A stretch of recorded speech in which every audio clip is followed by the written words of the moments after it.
ایک شاگرد اور استاد کا سبق آموز مکالمہ۔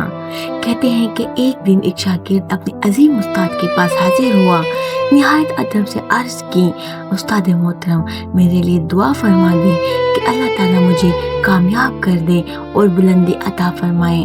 استاد نے مسکرا کر اسے دیکھا اور فرمایا، اللہ تمہارے دشمنوں کو زیادہ کریں۔ شاگرد حیرت میں ڈوب گیا، دل میں بے چینی، چہرے پر پریشانی، اور وہ خاموشی سے واپس چلا گیا۔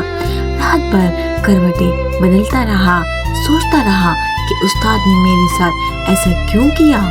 اگلے دن دوبارہ حاضر ہوا اور ادب سے عرض کی، استاد محترم، میں نے تو آپ سے دعا کی درخواست کی تھی، لیکن آپ نے میرے لیے بددعا کیوں کی؟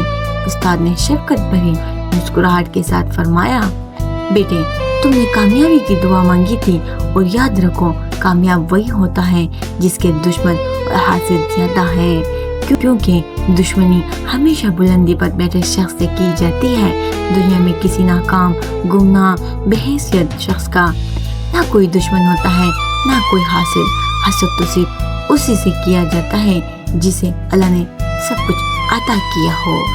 اگر تمہیں حاسد مل رہے ہیں تو یہ اس بات کی دلیل ہے کہ تم بلندی کی طرف بڑھ رہے ہو۔